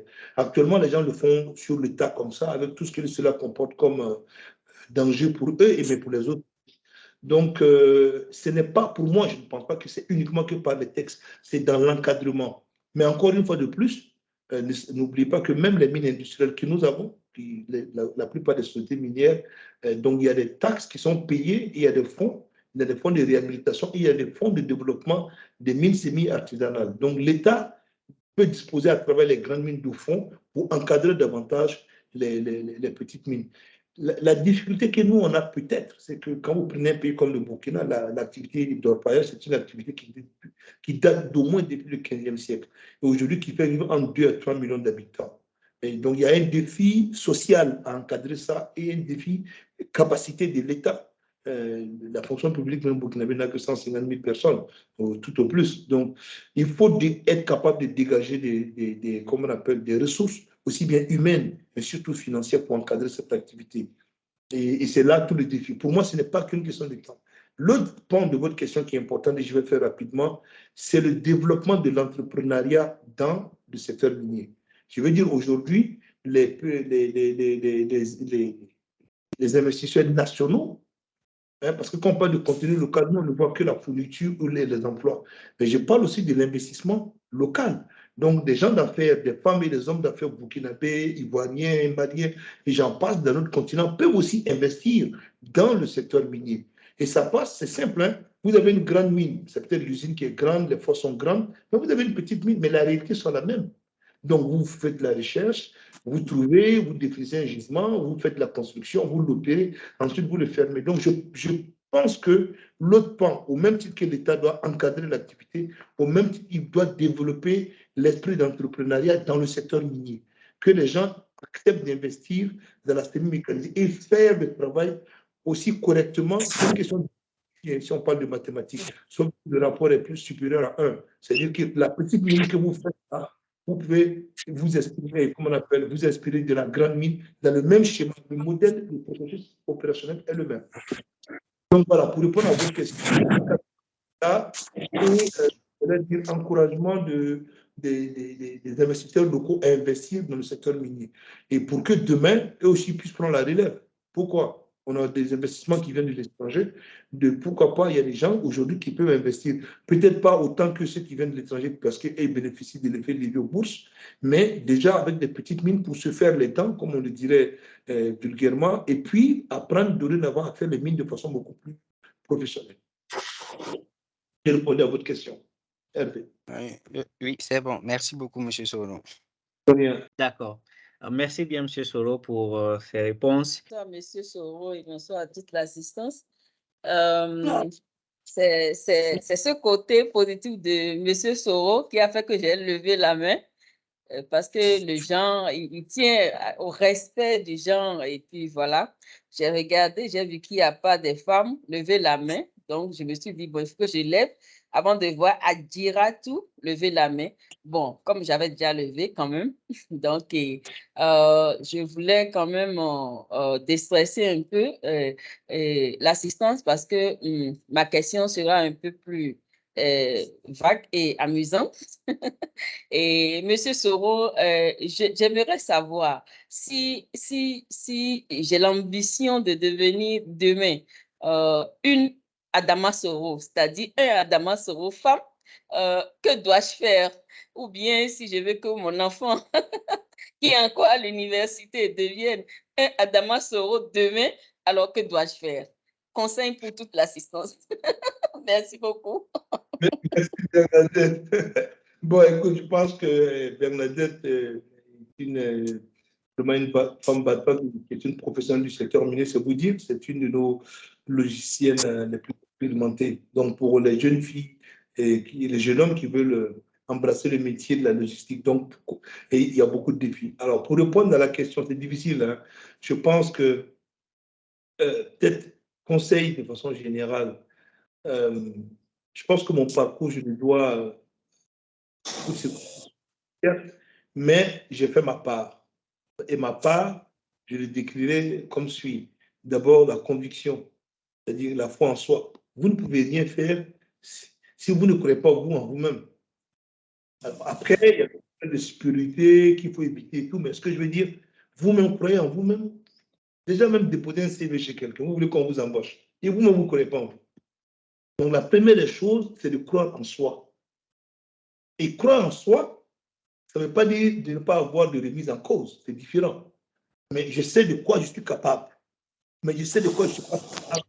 Je sais, c'est pour ça d'ailleurs, avant ce call, j'avais envoyé, pour ceux qui me suivent sur LinkedIn, le schéma sur le comfort zone, la zone de confort, versus la zone de non-confort, où on passe par la zone d'apprentissage et la zone de peur. Mais pour traverser la zone de peur et la zone d'apprentissage, il faut avoir confiance en soi. Je suis bon dans ça, je sais faire ça. Vous pouvez mentir à tout le monde au niveau de vos capacités, sauf à vous-même. Si vous mentez à vous-même, vous ne pouvez pas réussir. Donc, la première chose, c'est ce audit interne, si je peux dire ainsi, que vous devez faire. Croyez en vous-même. Moi, je sais que je suis capable de ça. Je sais, voici mes forces, voici mes faiblesses. Et en ce moment, comme le sport, vous savez naviguer entre les opportunités et les menaces. Parce que vous avez confiance en vous, vous savez vous préparer. Donc, ça, c'est le premier élément. Le deuxième élément, c'est, comme je l'ai dit, l'apprentissage. Quelqu'un qui arrête d'apprendre, en lisant, en se cultivant, il ne peut pas progresser. Donc, chaque jour que Dieu fait, quand vous remettez en cause, vous avez conscience à vous, vous remettez en cause, vous savez, OK, je dois combler ici, je dois combler là-bas. Donc, apprendre tout le temps. Moi, si je fais quelque chose, bon, pour ceux qui me connaissent, mes collaborateurs diraient que c'est ça. Je lis, j'écris, je lis, je regarde, j'observe, j'analyse et je traite, là c'est peut-être la déformation mathématique, en permanence des exercices. Je vais vous dire pourquoi je dis ça, parce que pour ceux qui ont fait des maths, on aime ça, on aime aller au tableau, gratter les équations complexes. Donc, ça fait que j'ai gardé ce côté, j'aime toujours réfléchir. Donc, j'essaie de toujours sortir out of the box. Je ne me laisse pas entraîner par la vague. Même mon métier, mon boulot que je fais, il y a toujours un moment, chez moi à la maison, souvent dans le véhicule, je sors le week-end comme ça, je tourne, je réfléchis. Et puis, comme un exercice, je dis, OK, aujourd'hui, je vais traiter ce sujet. Même si je n'écris pas, moi-même, je me fixe des exercices à résoudre. Les exercices à résoudre, c'est-à-dire, bon, écoute, aujourd'hui, la question ISG, comment ça évolue dans le secteur minier? La question des supply chain, quels sont les déterminants de la supply chain dans les 5 prochaines années au Burkina? Qu'est-ce qui va être les défis? Pour que lorsqu'on vient me solliciter pour résoudre un problème, j'ai anticipé quels sont les problèmes qui peuvent venir. Donc, le deuxième point, c'est vraiment, dans ma remise en cause, j'essaie toujours de réfléchir. C'est un exercice, parce qu'il y a un cerveau qui ne réfléchit pas, c'est comme un corps, il s'atrophie. Donc, comme je l'ai dit, le cerveau, le bon Dieu ne nous a pas donné pour orner notre tête. C'est pour qu'on l'utilise. Donc, n'hésitez pas, comme un exercice, tous les jours que Dieu fait, quel problème dans mon travail, je pense qu'au-delà du problème spécifique là que je dois résoudre, comment je regarde l'évolution du problème dans le temps et dans l'espace. Ça, c'est le deuxième point. Et le troisième, bon, excusez-moi pour le peu, c'est la foi. Voilà, vous avez dit qu'est-ce qui m'a... Voilà, donc, autant j'ai confiance en moi, autant je me remets en cause, autant j'essaie d'apprendre, autant je foi en Dieu. Donc, maintenant, ça, après, ça ne regarde que moi. Donc, c'est les trois piliers sur lesquels j'évolue. Et si vous n'avez pas de foi, c'est un peu difficile. Maintenant, peu importe comment vous la pratiquez, ça, c'est pas là la question, mais ayez foi quand même que tout ça, c'est pas mis de façon hasardeuse. Il y a quand même, voilà, il y a un chef d'orchestre suprême auquel on doit beaucoup de choses. Et donc, ça, c'est ça. Donc, j'ai foi. Et puis, donc, j'essaie autant que faire se peut, ça va être ma conclusion sur ce point, de faire l'aspect mathématique, de faire de la cohérence. Et la cohérence entre trois choses. Ce que je dis, ce que je pense, ce que je dis et ce que je fais. Je n'ai pas dit que j'y arrive tous les jours, hein, non. Non, sinon je serais parfait. Je ne suis pas parfait. Et c'est ça aussi le petit côté intéressant de la vie. Hein, on a une date de début, on a une date de fin, on va mourir. La vie en elle-même devient intéressante parce qu'on poursuit toujours la perfection. Et on ne sera jamais parfait. Mais on le fait en quoi faisant? Pour moi, en essayant d'être cohérent. Ce que vous pensez, ce que vous dites, ce que vous faites. Lorsqu'il y a une cohérence, vous êtes sûr que vous allez sommet, souvent même insoupçonné. Donc, Bernadette, j'espère n'avoir pas été trop long, mais voilà un peu, si je peux dire ainsi, je ne dirais pas que j'ai réussi, mais les éléments qui m'ont peut-être permis d'être là où je suis aujourd'hui. Merci beaucoup. Merci.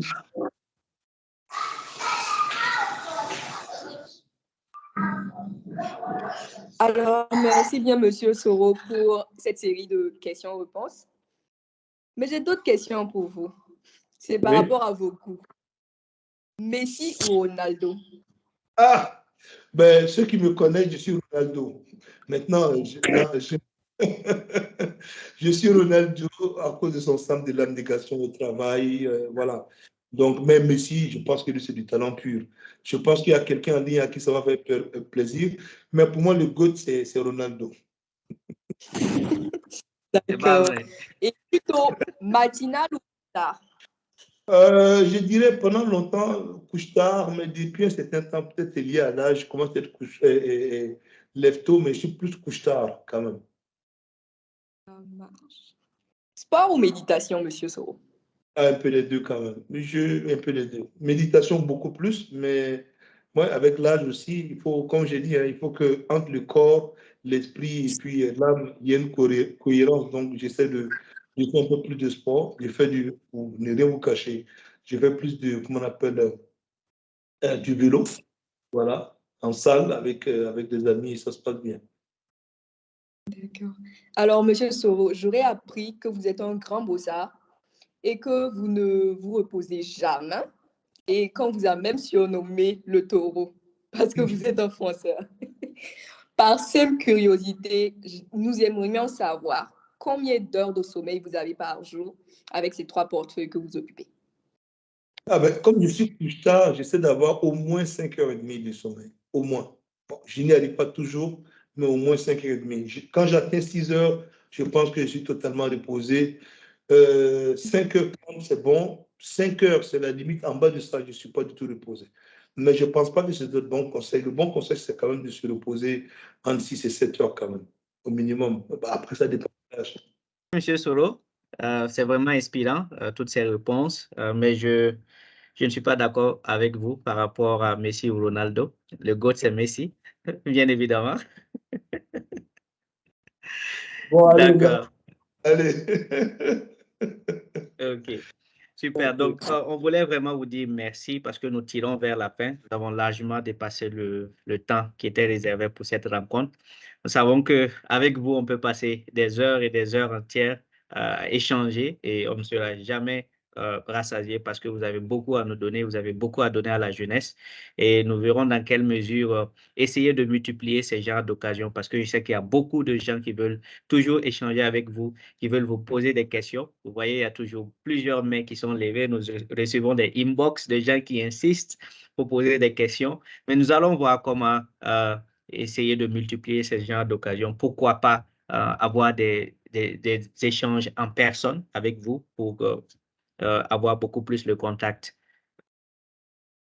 Donc, comme nous tirons vers la fin, nous avons omis de présenter les membres de l'équipe de AfriMine à Burkina.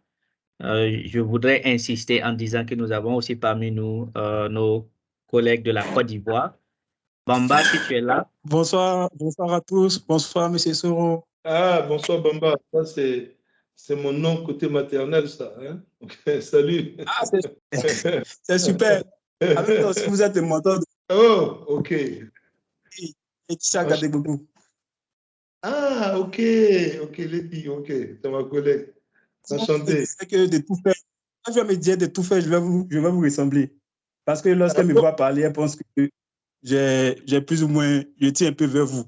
Et aujourd'hui, en vous écoutant parler, j'ai compris beaucoup de choses. Et j'aimerais qu'on parle, bon, c'est la fin, mais je ne sais pas si je peux poser une question, si c'est possible. Si nous dit qu'on a le micro, on ne peut pas nous arracher. Allez, vas-y, Bamba. En fait, vous avez soulevé un point qui m'a fait hiquer un peu, incubateur. L'année passée, avec les amis de l'école, lorsque j'étais encore en cycle ingénieur, on a présenté un projet à la Chambre des mines parlant d'incubateur, parce qu'on pensait que pour parler de contenu local, il faudra qu'on parle d'investissement local pour que le contenu local soit vraiment optimal. Il faudra qu'on parle d'investissement local. Et on ne peut pas parler d'investissement local si les locaux même ne connaissent pas c'est quoi la mine, c'est quoi on appelle mine, comment est-ce qu'on peut investir dans une mine. Et pour cela, nous avons plus ou moins proposé un projet d'incubateur qui va plus ou moins pouvoir donner des informations et des formations à nos financiers locaux, à nos investisseurs locaux et surtout à la petite dame qui vend des galettes au coin de la rue, qui peut aussi vendre ces galettes-là au coin de la rue de la mine, pour se faire encore plus de masse financière et pour pouvoir soutenir l'économie locale en global. Et on nous a dit que c'était un bon projet et à la fin, bon, comme tous les projets, les bons projets, entre guillemets, c'est resté aux oubliettes.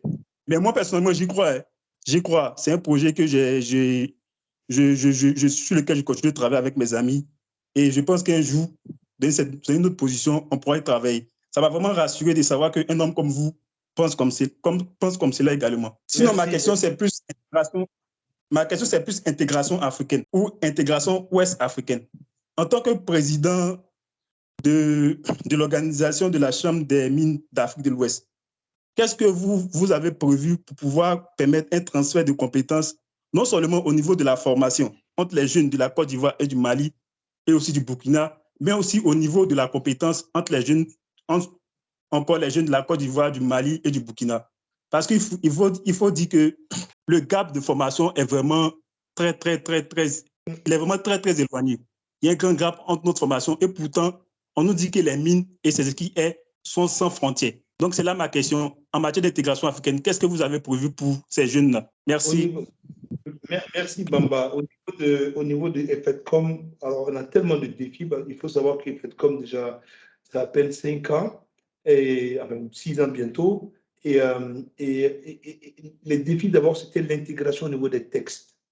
D'abord, dans les pays, encore, c'est disparate, d'une part, et quoique les réalités sont les mêmes. Voilà. C'est quasiment les mêmes investisseurs qu'on retrouve au Ghana, au Burkina, en Côte d'Ivoire, en Guinée, j'en passe. C'est quasiment les mêmes grands groupes.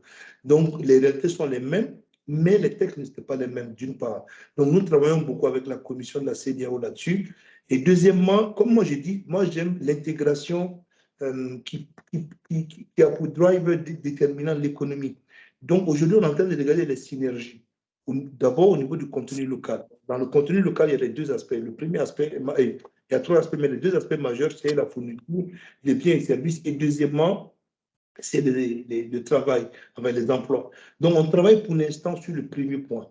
Quels sont les produits, par exemple, dont on a besoin dans le secteur minier en général, dans nos pays, et quels sont les avantages comparatifs que chaque pays présente. Je vous donne un exemple tout bête.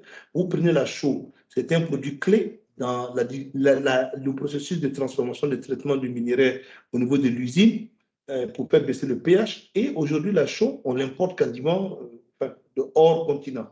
Alors que dans les pays comme le Mali et le Burkina, il y a des calcaires dolomitiques qui sont très propices à la production de la chaux. Pourquoi pas mettre en place des unités de production de la chaux au Burkina ou au Mali, ça servirait toute la sous-région, même si c'est avec des co-investisseurs de ces différents pays-là. Idem, vous prenez l'acier. Le boulet aujourd'hui, c'est un produit qui est utilisé pour faire du concassage au niveau de nos mines.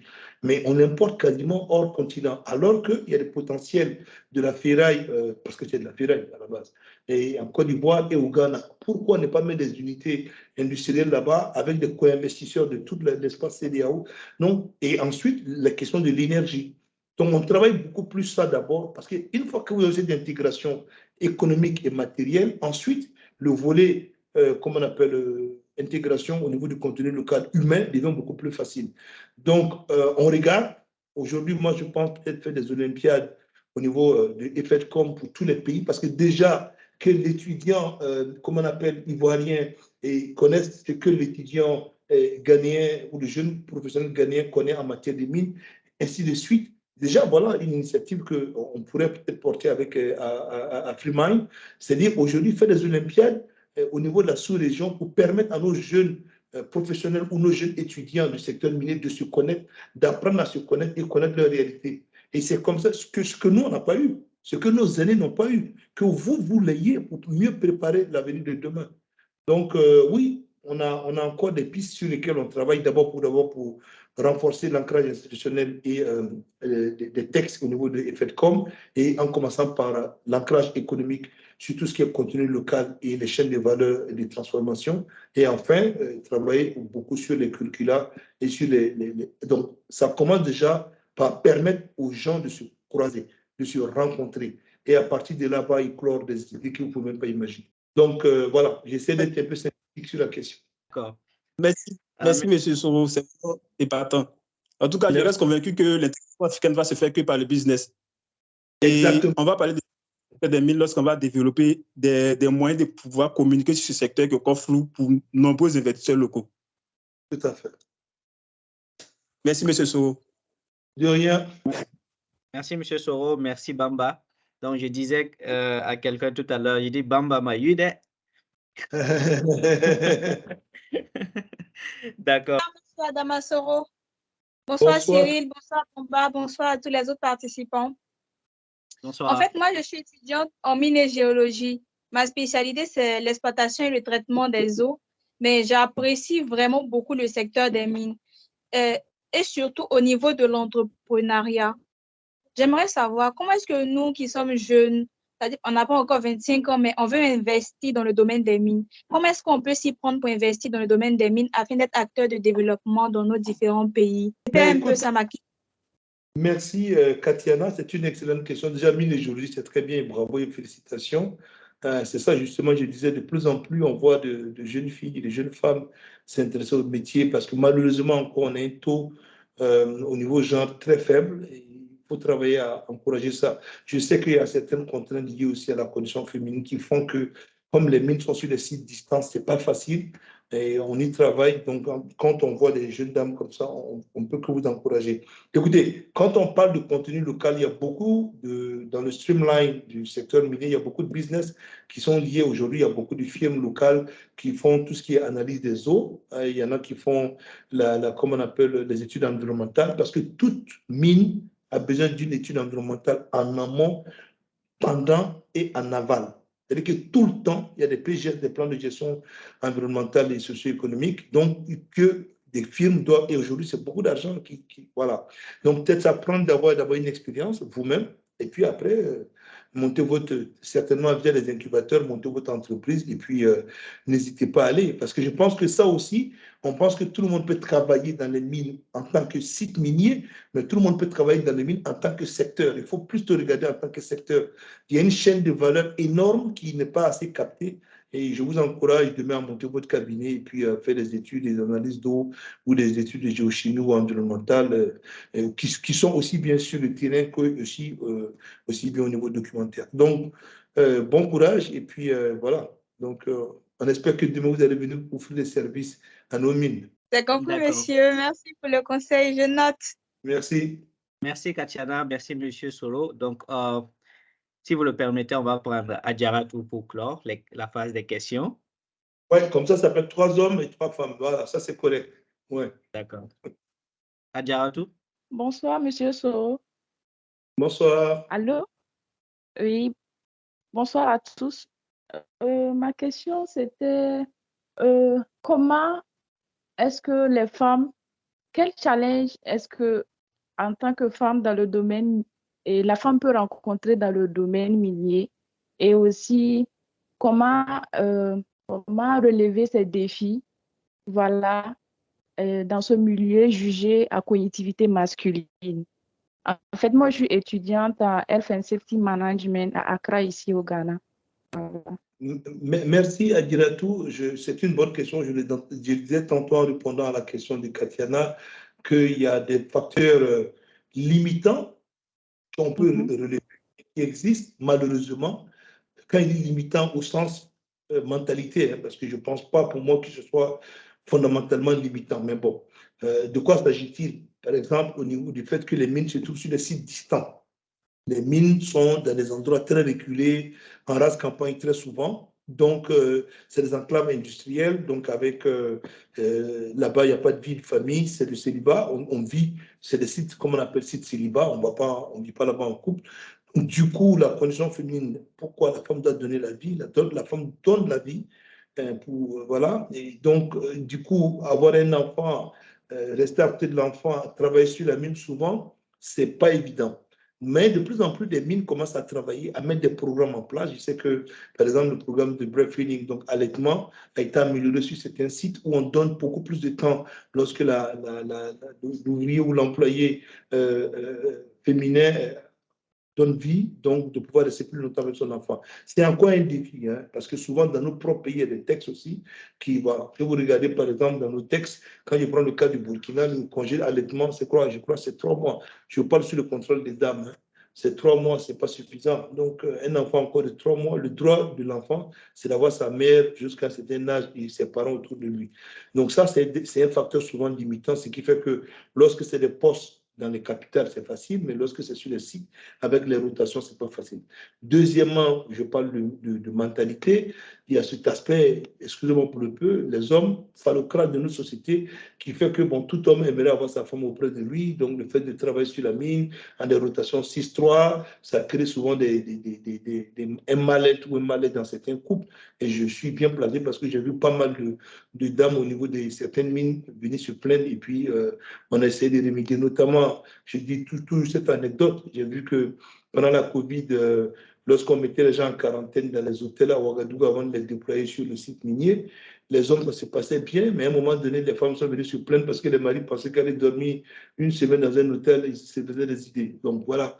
Et pourtant, les hommes et les femmes ne pensent pas ça. Donc du coup, il y a beaucoup d'éléments comme ça sur lesquels ça devient beaucoup plus, j'allais dire, exacerbé dans le secteur minier parce que le secteur minier travaille sur des cycles de rotation. Voilà, donc un employé sur un site va travailler avec des rotations 4, 2, 6, 3, 7, 7, 14, 14, 21, 7, et j'en passe.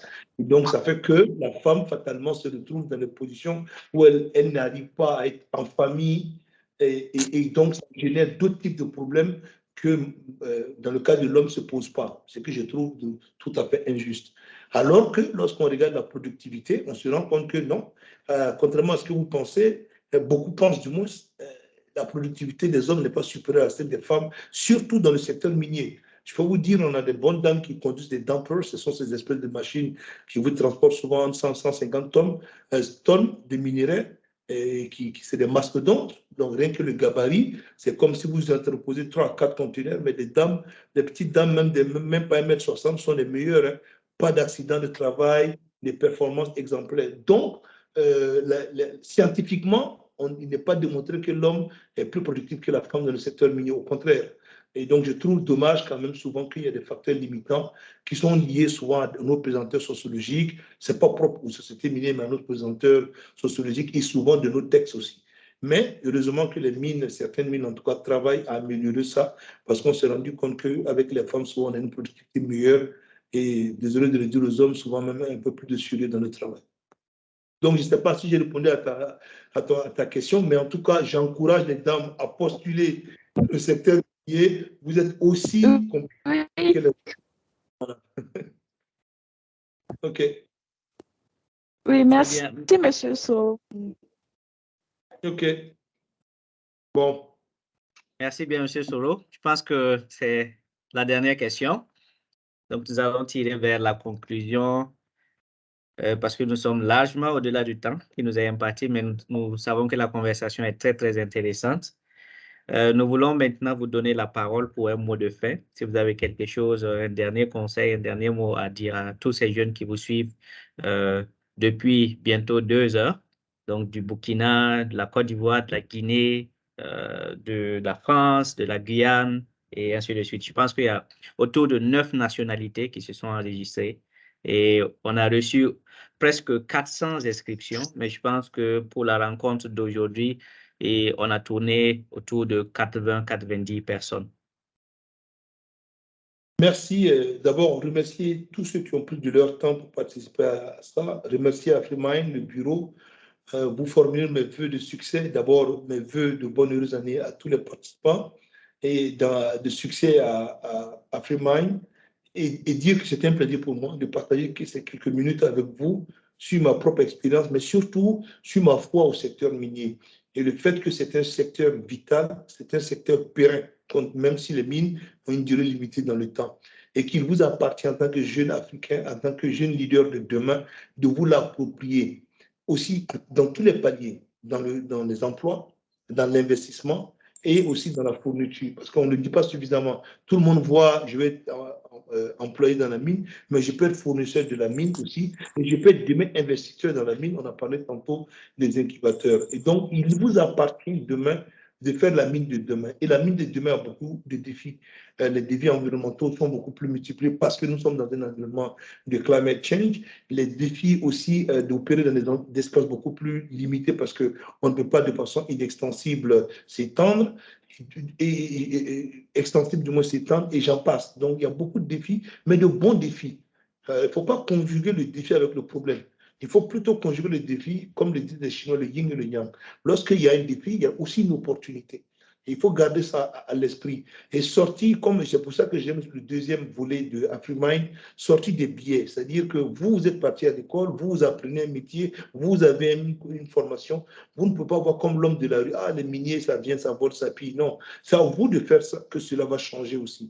Nous, on fait notre part, c'est à vous de continuer et de faire que demain, on aura des investisseurs miniers africains, des fournisseurs miniers africains, des employés miniers africains, des opérateurs miniers africains. Donc, c'est à vous de le faire. Je ne le dis pas parce qu'il faut aussi garder l'ouverture sur le monde. Mais demain, la mine de demain, aussi, on va avoir des plateformes minières, des grands pays miniers. C'est à vous de le faire. Ne soyez pas en marche du tout et ne voyez pas comme un monde venu d'ailleurs. Le secteur minier est un secteur comme l'agriculture qui dépend de notre vie au quotidien et qui va continuer à dépendre de notre vie au quotidien. En tout cas, merci, bonne continuation. Je pense que ces exercices, il faut les multiplier. La Chambre des mines et FEDCOM, pour ma part, sont là pour vous accompagner. On fera ce qu'on pourra. Et je pense que ces fera, même en présentiel, si on peut les multiplier, on le fera. Et d'autres personnes, ce n'est pas que moi seul, il y a d'autres collègues qui sont plus dans des domaines beaucoup plus techniques. Ils vont vous le dire, ils vont pouvoir l'accompagner. Et que dans le secteur minier, on n'a pas que les fonctions du core business, on a aussi les fonctions support. Et les deux sont aussi équivalents. Si vous n'avez pas de logisticien comme Bernadette, vous ne pouvez pas transporter un produit d'un point A à un point B. Si vous n'avez pas quelqu'un du public affairs pour gérer tout ce qui est relation avec le gouvernement, parce qu'une mine, ça commence et ça finit par une autorisation, vous n'allez pas avoir vos autorisations. Mais si vous n'avez pas de géologue, vous ne découvrez pas de gisement. Si vous n'avez pas de métallurgie, vous ne transformez pas votre gisement. Et dans tout ça, il faut quelqu'un pour nous aider à faire de la communication. On a besoin de IT. Donc, je peux vous dire, tous les métiers auxquels vous pouvez penser trouvent d'une manière ou d'une autre un lien avec le secteur minier. C'est un secteur de demain et il vous appartient de vous l'approprier. Merci à tous. Bonne année et bonne soirée. Merci bien, M. Soro. Merci pour tous ceux qui sont là. Vous l'avez bien compris. M. Soro nous a confié une mission en tant que jeune qui est celle d'apporter du changement, de faire autrement, voilà, de travailler dur pour faire en sorte que demain, nous puissions aussi avoir des fournisseurs miniers burkinabés, africains, des mines africaines, pourquoi pas burkinabés, etc. Et M. Soro, nous allons profiter aussi pour passer une invitation à Madame Bernadette, Madame Priscille, comme vous les avez mentionnées, pour être nos prochains guests pour les prochaines sessions de Career in Mining Conversation. Donc, Madame Bernadette, Madame Priscille, attendez-nous, on va venir. OK. C'est ça. D'accord. Et nous sommes aussi ouverts pour recevoir des volontaires, pour ceux qui veulent être des volontaires pour AfriMine. Donc, tout à l'heure, je vais passer la parole à notre collaborateur, Adama, qui va vous dire comment devenir volontaire de AfriMine. N'oublie pas le projet d'Olympiade. Oui, on l'a bien noté, ce projet. M. Soro, merci pour la suggestion. Okay. Oui, bonsoir à tout le monde. C'est toujours un plaisir de partager pas mal de choses avec M. Soro. On apprend toujours de lui. Vu la dernière fois, on avait eu à échanger. C'est toujours un plaisir pour nous de pouvoir partager cette expérience qu'il a du secteur minier. Et nous, en tant que jeunes, ça nous inspire vraiment. Donc, merci bien à tout le monde. Merci à tous les participants d'être là ce soir. Et le meilleur reste à venir, Inch'Allah. Juste pour vous dire que c'est possible d'être membre volontaire de AfriMine, tout simplement en s'inscrivant sur le lien qui est affiché, afrimine.co voluntary, ou tout simplement en contactant les numéros qui sont sur la fiche qu'on a eu à partager antérieurement. Donc, vous pouvez nous écrire pour tout type d'informations pour savoir comment intégrer AfriMine. Je pense que la fiche est déjà, présentée. Donc, afrimine.co/volontaire. Merci donc, bien, Adama. Merci, monsieur. Merci, Adama. Merci à tout le monde. Et je voudrais aussi mentionner que nous avons d'autres membres de l'équipe qui sont là. Nous avons Aziz Kwanda. Aziz, si tu nous entends, si tu peux dire rapidement un bonsoir.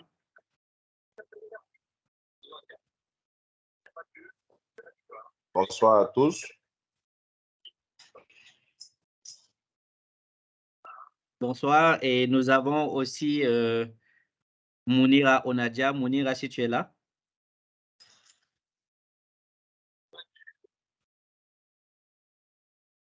Oui.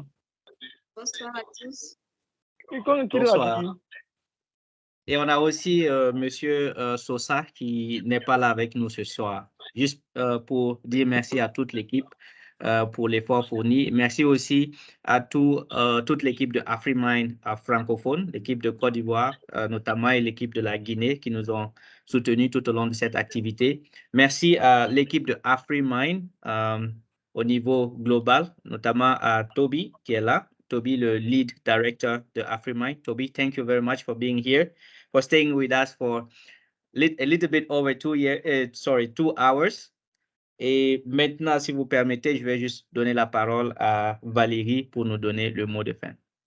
Alors, merci beaucoup à M. Soro d'avoir accepté notre invitation. Et merci à tous ceux qui ont pris leur temps pour nous suivre. Vraiment, nous sommes ravis.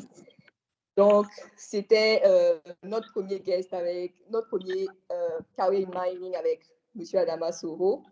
Donc, j'espère que très bientôt, vous serez de la partie pour participer avec nous à la rencontre de d'autres guests. Vraiment, merci beaucoup.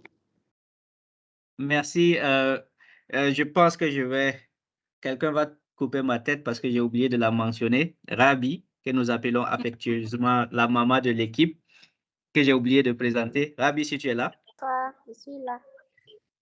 C'est Rabi qui s'est occupé de toute la communication. Merci bien à toi. Alors, nous sommes à la fin de la session. Merci. Merci à tout le monde et merci encore une fois, M. Soro.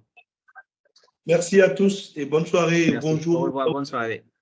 Bye. Allez, merci.